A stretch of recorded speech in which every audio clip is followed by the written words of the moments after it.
Welcome to This Explainer. Today we're diving into the absolute ultimate survival guide for parents who are planning their very first major family vacation.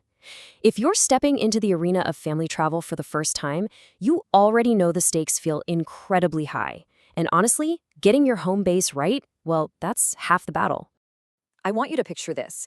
You're holding your baby, you're completely overwhelmed by the sheer mountain of luggage required just to keep them happy, and you're staring down some seriously tight budgets. You are literally torn between booking a traditional full-service hotel or going for a spacious vacation apartment. It's the great family vacation dilemma.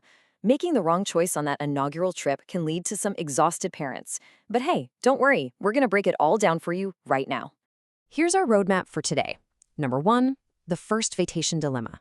2, sleep and privacy by age. 3, the real cost of stays. 4, kitchens versus room service.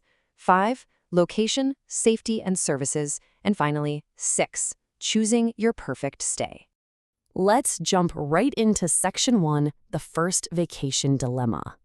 Moving right along to Section 2, sleep and privacy by age. When it's your first time taking the kids out there, the environment you choose completely dictates how well everyone adapts to the new routine.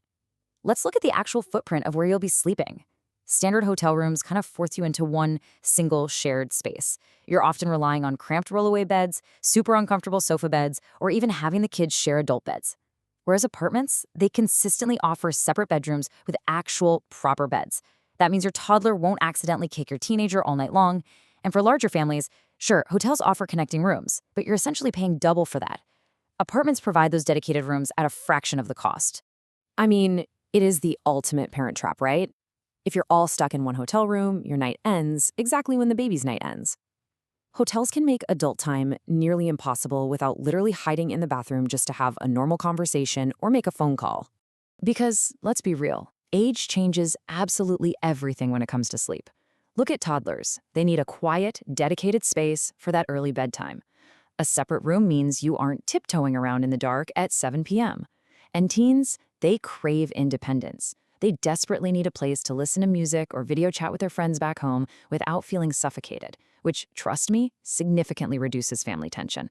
And you, the parents, you need a living area to simply decompress, talk at a normal volume, or maybe do some quick remote work without waking the whole crew.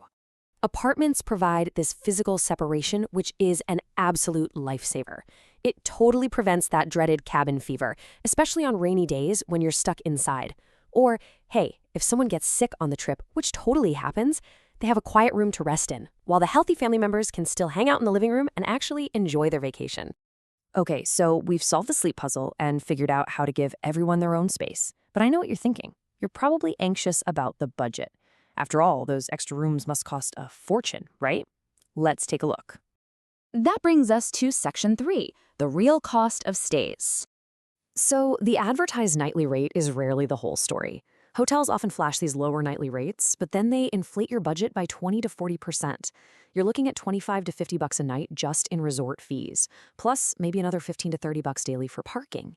Apartments, on the other hand, present much more transparent pricing.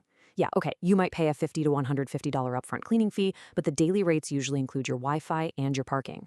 Plus, apartments actually get cheaper for extended stays. The price often drops 15 to 30% if you book for a full week. And you have got to see the difference in daily food costs. It is massive. If you're a family of 4 relying on hotel restaurants, you can easily burn through roughly $200 a day just on meals. But if you have an apartment and do a quick grocery run, that daily cost plummets to just $60. Over a week-long vacation, that is over $1,000 in potential savings just by eating in.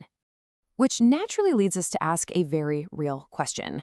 How do we actually handle mealtimes in an unfamiliar place without complete meltdowns? Because let's face it, kids aren't always thrilled about exploring exotic new culinary horizons.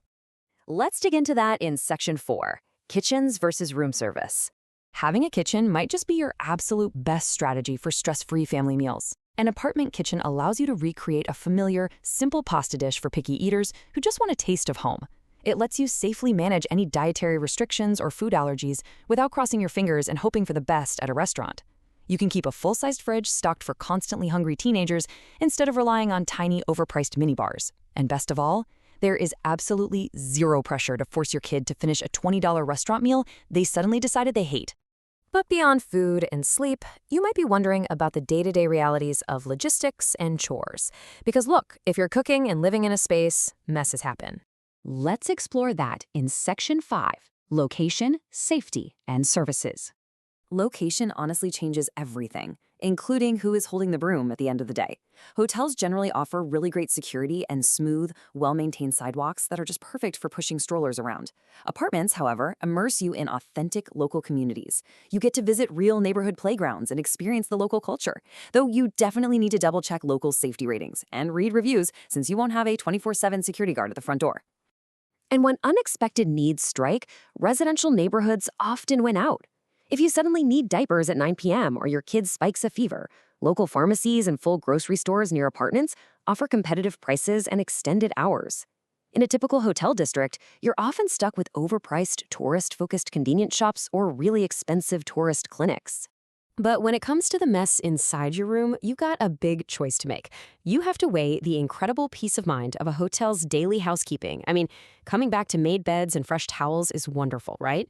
Against the absolute necessity of an apartment's in-unit washer and dryer. If you have messy kids who spill juice twice a day, being able to wash clothes instantly and pack lighter is a total game changer, even if it means you're making your own beds. And that brings us to our final part, Section 6, Choosing Your Perfect Stay. Pulling all these crucial factors together, look, there's no single right answer here. Only the right answer for your family's first big trip. To recap, hotels deliver incredible convenience and pampered support.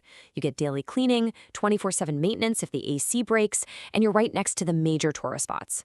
Apartments, however, give you the freedom to spread out with separate sleep spaces, explore like a local, cook custom meals, and really keep your budget in check, especially for those longer stays. Comparing these two worlds, it's pretty clear that both options offer incredibly valid solutions to the totally normal anxieties of planning that big first family trip. It really just depends on what kind of support you need most right now. So as you plan your inaugural family vacation, I want you to ask yourself this. What matters most for your specific family dynamic on your next adventure? Are you booking a trip for the parents you used to be or the family you are right now? The choice is yours.